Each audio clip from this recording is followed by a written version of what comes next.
Halifax Town history, formation and pre-league days. Although association football had been played in Halifax towards the latter end of the 19th century, it was not until 1911 that a motion was set in place to form a town's club. By then, many people were casting an envious eye over their near neighbours who had formed their own, with the West Riding of Yorkshire home to 5 Football League clubs.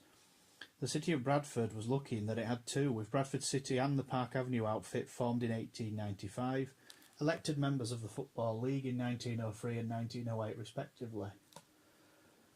Leeds City were elected in 1905, and with the popularity of the sport ever increasing, Huddersfield Town was elected into the league in 1910, 2 years after they had been formed.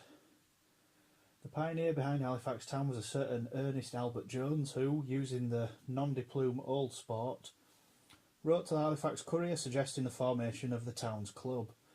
His letter, which was published on the 20th of April 1911 and invited public opinion, read as follows. With the growth of the association game in the neighbouring towns of Bradford, Leeds and Huddersfield, it has become a source of wonderment why the local enthusiasts of the dribbling code are so backward in establishing a town club in Halifax, with some pretensions to class. Probably there has been and is an undercurrent feeling of sympathy with those grand exponents of the sister code who have from time to time written the name of Halifax on the scroll of fame, and all honour to them. Neither is it the purpose of this letter or the wish of the writer to see the grand game pass out of existence.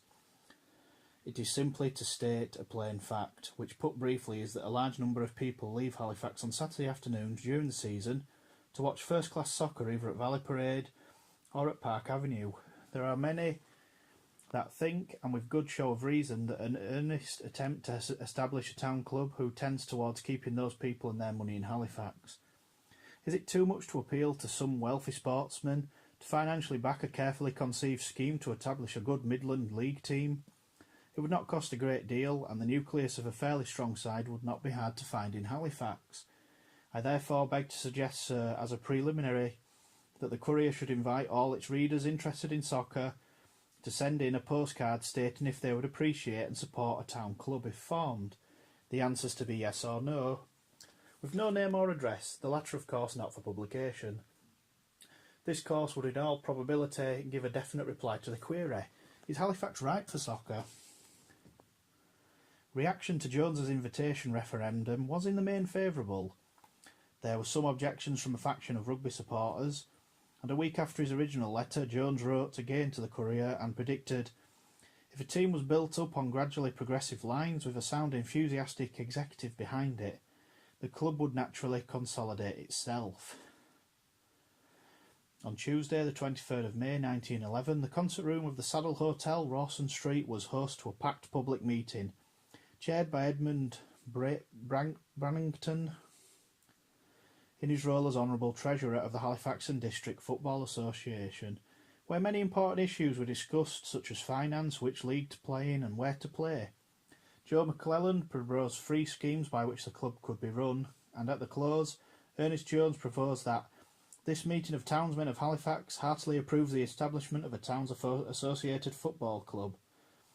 Halifax Town was thus formed as a public limited company with a capital of £1,000 in £1 shares, and when Charles Deantrey seconded the notion, and this resolution was carried, Brannington asked for a show of hands of those willing to become guarantors of £1, although a total of 50 men came forward. A second public meeting held at the Lecture Theatre of the Halifax Library and Philosophical Society, Harrison Road, on the 8th of June 1911, before which Dr. Howie Muir accepted the position as the club's first chairman. By the end of this meeting, no one was left in any doubt that the formation of Halifax Town, the name proposed, was virtually a reality. Muir said that the club was very close to being a body, adding, "We want you to feel that this is your baby, and you must all feel that you have got a strong personal interest in the club. We feel that you must leave your directors of formation of the club and what food is going to be supplied to your baby. We think in a while this baby of yours will grow healthy and strong and enter a vigorous manhood, that in time it will occupy a position like that of our neighbours Bradford City." Following this second meeting, more positive moves were made with the drawing up of the first board of directors. comprising Muir, Brannington, William R. Black, Walter Tweedy, H.I.A. Brown, William Corner Stansfield, Edgerton Dennison and later Richard Edgar Horsfall.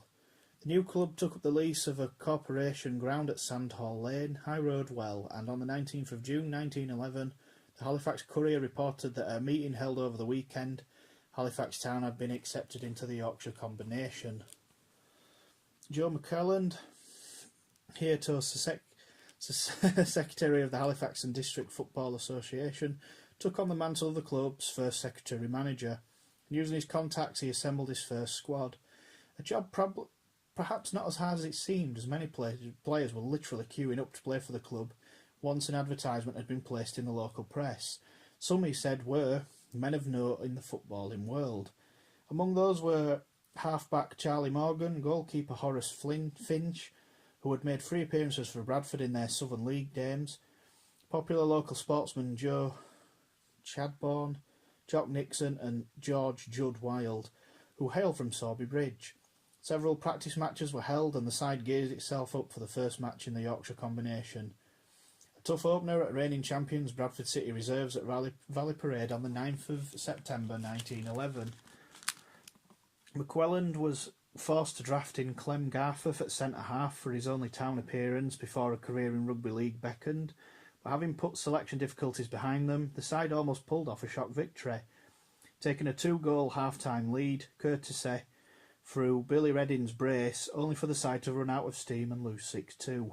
The match personal triumph for City's John Young, who scored 5, and there was no joy either when Halifax Town hosted their first match at Sandhall the following week. In front of a 3,000-strong crowd, Johnson's goal from a free kick gave visitors Scarborough both points, and Halifax's first victory was reserved for their third match, a 2-1 success over Knaresborough in the Bradford Hospital's Charity Cup. Town went on to reach the semi-final of that competition and also hit form in the league, winning 11 of 12 matches up to the turn of the year, topping the table following victory at Staunton United on the 30th of December 1911, running up a 7-0 away success at York City on the way. Featuring at centre-forward for 6 matches was future Olympic gold medalist and music hall entertainer Harry Walden, who scored 8 goals before being snapped up by Bradford City. Town could not maintain their form in the league throughout the second half of the season, winning only 3 of their final 9 games, but they did take advantage of a dispirited Hetmond-Wyke side, which turned up at Sandhall with only 10 men. Skipper Chadbourne racked up a personal tally of 5 goals as Hetmond-Wyke were swept aside 8-1. Halifax Town eventually finished 7th, though they may have finished higher but for their involvement in the West Riding Junior Cup, which seemed to take precedence over the scrap for league points.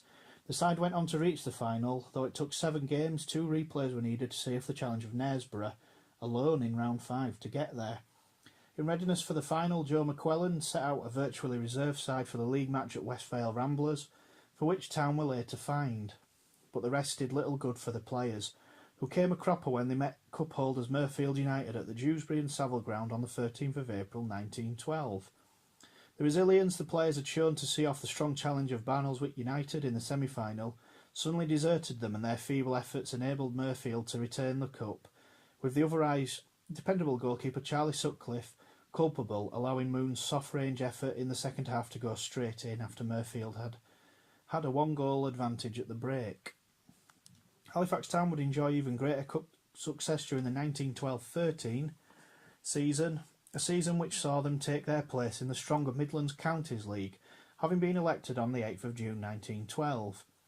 New players arrived in the form of Harry Farron, who joined his brother Fred to form the full-back partnership, half-back Tom McGovern, centre-half Ted Wagstaff, and forwards Tommy Simmons, Tom McAllister and Jimmy White, while several weeks into the season McClelland signed up the celebrated Leicestershire cricketer Aubrey Sharp. But the biggest capture was undoubtedly that of former England international winger Fred Pentland from Middlesbrough, and it is he who scored the side's first goal in the opening Midlands League game at Sandhall on the 7th of September 1912, though Town lost the game to Doncaster Rovers. Town's first win in the league came in their third match over Grimsby Town Reserves, but while they adapted to life in the Midlands League, it was in the FA Cup that they hit the headlines.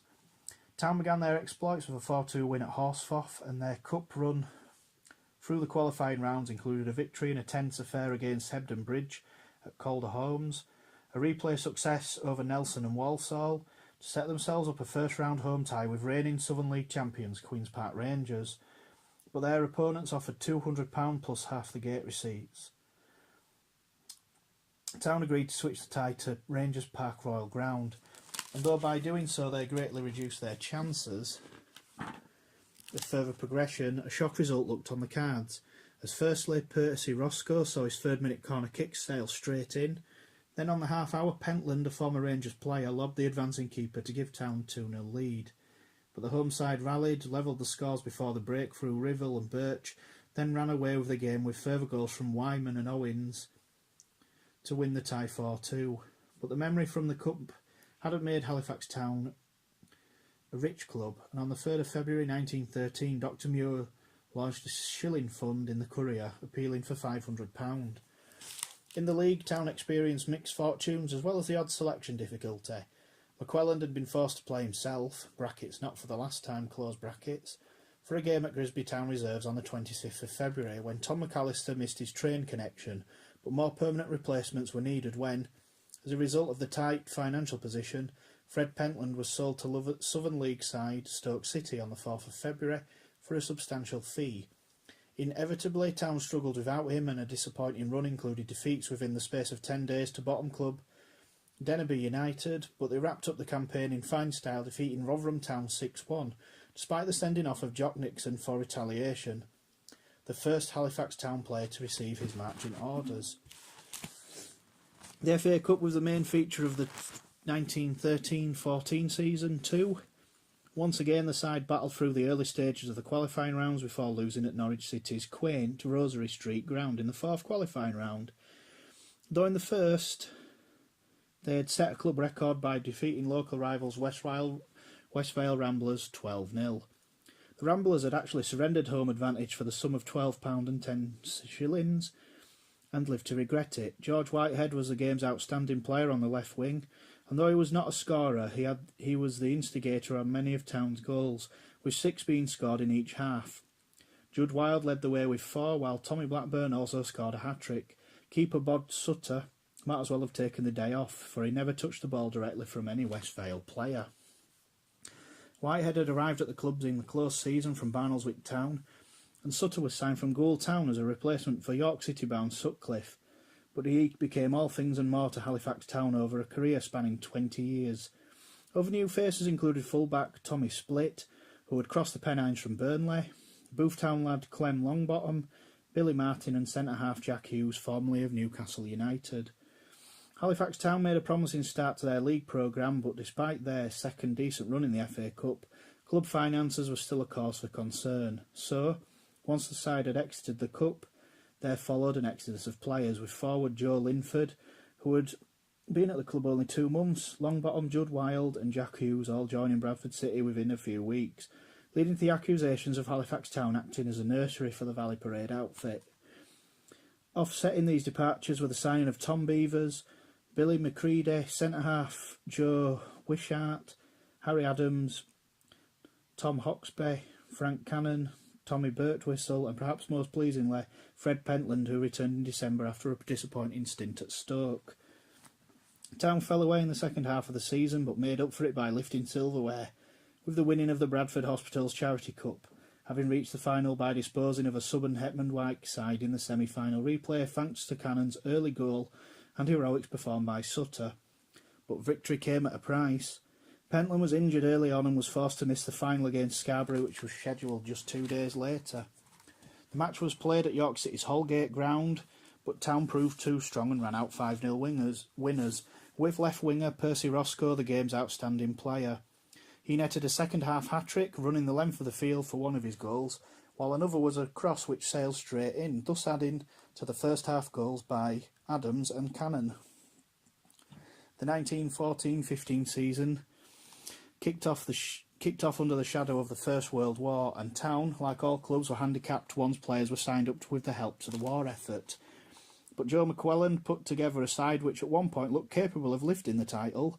Judd Wild returned from an unhappy spell at Bradford City to link up with Jack Scrutton, former Middlesbrough forward Frank Kirby, and the robust Dick Armitage, and Town strung together an unbeaten run of 14 matches to go level at the top with Leeds City reserves. In fact, had the home game with Worksop Town on the 31st of October been completed, Town would have opened a clear lead. Only 8 minutes remained when the referee abandoned the game due to fading light, with Halifax leading 3-1. "I could not do myself justice," he said. But this was scant consolation to the home side, who pointed fingers at the official after he himself had arrived at the Sandhall 6 minutes late. Inevitably, the side suffered when players were called up for the military duty, though it was 10-man Town which secured a 2-1 victory at Gould Town on the 30th of January, with McQuellan forced to turn out again following the non-appearance of Nixon, Armitage and Scrutton. Further selection problems had earlier seen Arthur Brearley forced to act as emergency keeper for the match with Sheffield Wednesday reserves, while Town's season disintegrated, having struggled to recover from their ill-fated trip to play Grimsby Town reserves on the 13th of February. The Town players and officials had set off by train from Halifax at 9:30 in the morning, and were then forced to walk the mile to Blundell Park with the winter weather at its worst. Arriving at the ground soaked to the skin, the players stripped in changing rooms devoid of any heating, and after the referee gave the game the go-ahead, on a quagmire-like pitch, they played the first half into driving wind and rain. By the interval, Grimsby had run up a 5-goal lead, but the drama was reserved for the half-time dressing room. With some of the Halifax players in no fit state to continue, the side refused to take the field for the second half. Amid pandemonium, the game never restarted. Despite a club official claiming that half the side were not fit to go on, the merciless Midland League Committee ordered the game to be replayed. But when they returned to Grimsby for the last match of the season, Town fared little better. They arrived at the ground with only 8 players, so McQuellan signed on 2 players, Dixon and Robinson, prior to kick-off, and Town played the first 30 minutes with only 10 men before another player, Lum, was recruited and took his place on the left wing. Up against it from the start, defeat was inevitable and Grimsby cantered to an ironic 5-0 win. With the war still raging across Europe, it was wisely decided to suspend all leagues until hostilities had ceased. The Midland Counties League called a halt at their AGM in Sheffield on the 31st of July 1915, but they did sanction the hastily organised Midlands combination, of which Halifax Town were only one of 9 teams to take part. The league was run on strict amateur lines with no trophy or medals for winners, but even so, with Halifax Town being able to call upon the services of the likes of Sutter, Burstwhistle, Parton, Hibbert, Wild and Longbottom, plus Roscoe, they did well, remaining unbeaten throughout the 1915-16 season and dropping only 1 point from their 7 games at Sandhall. 3 successive victories during November elevated them to second place, but heavy defeats at Chesterfield and Sheffield United reserves during December saw their title hopes disappear.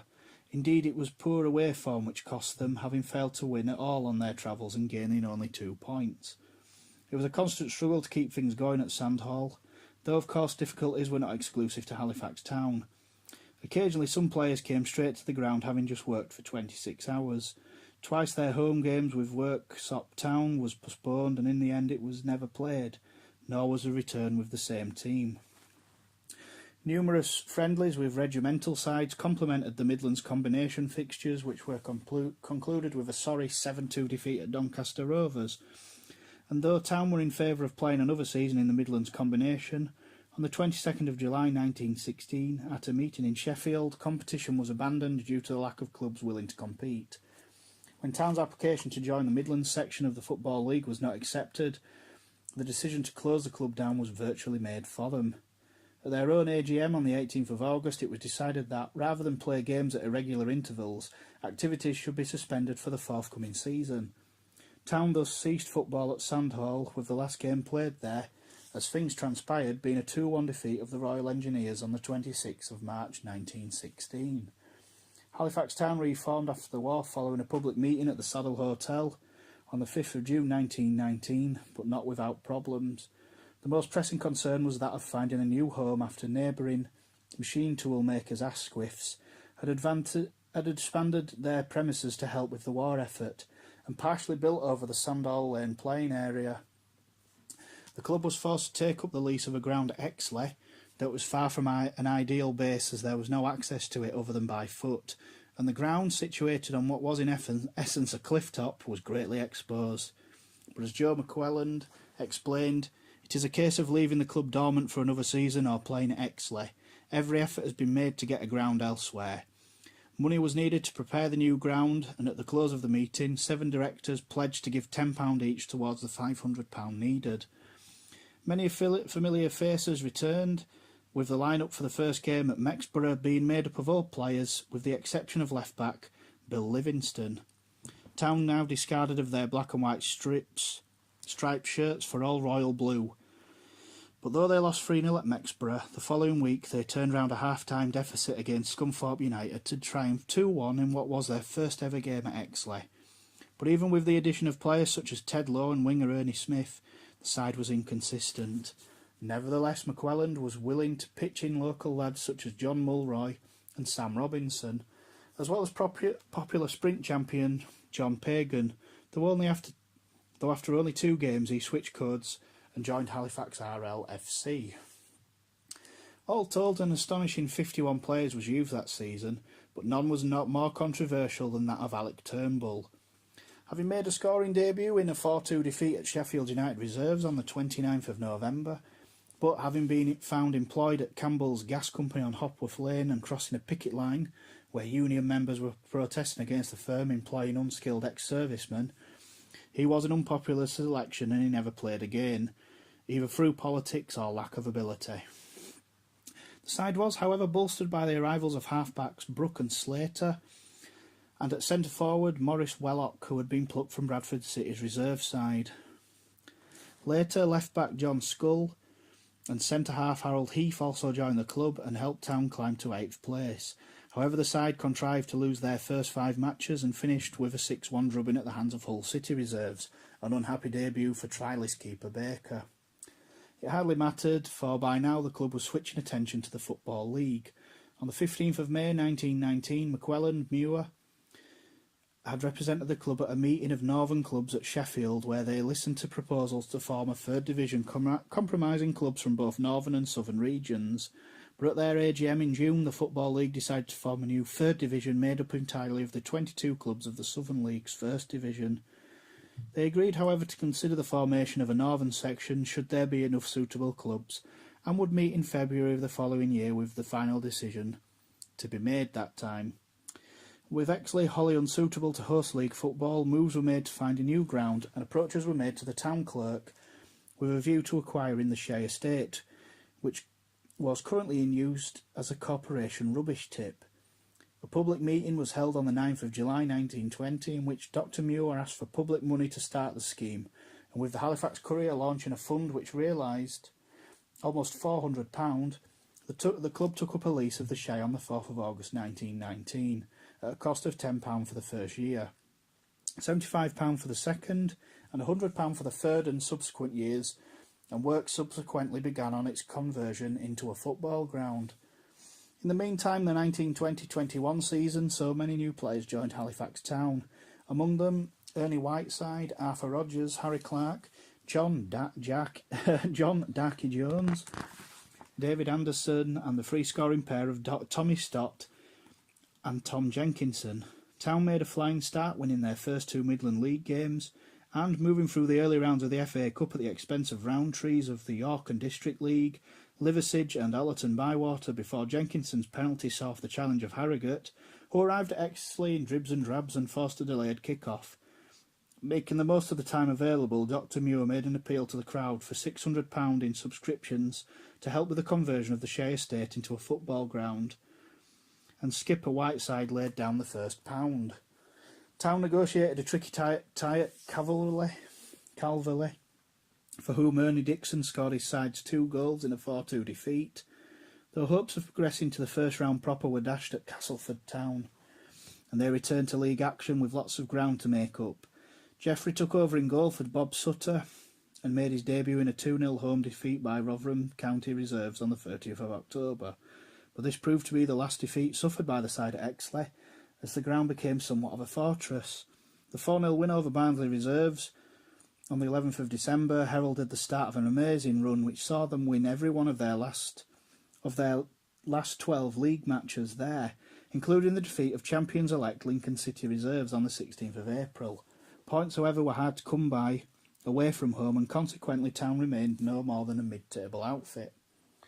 Not that the club were too concerned, with the formation of a northern section of the 3rd Division by now a virtual formality. Joe McClelland and Dr Muir attended a special meeting of the Football League on the 7th of March 1921, where the issue of how many clubs to elect and which ones.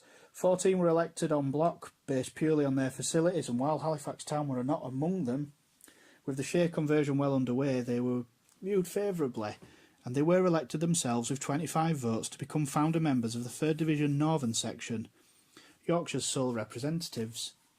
Joe McClelland wasted little time in team strengthening, signing Scottish duo goalkeeper Jim Haldane and inside forward Jock Jameson and winger Johnny Wally, and they helped Town extend their winning streak at Exeter to 13 matches in the semi-final of the West Riding Senior Cup, where, following a draw at Bradford Park Avenue, Wally's goal in front of 4,000, a record Exley crowd, put Town into the final for the first time, despite being forced to play the last 35 minutes with only 10 men following the dismissal of Jack Scull. But Town lost the final 4-1 to a much stronger Bradford City side at Valley Parade, though the players and officials enjoyed a post-match reception and dinner at the Great Northern Victoria Hotel Bradford with the West Riding Committee.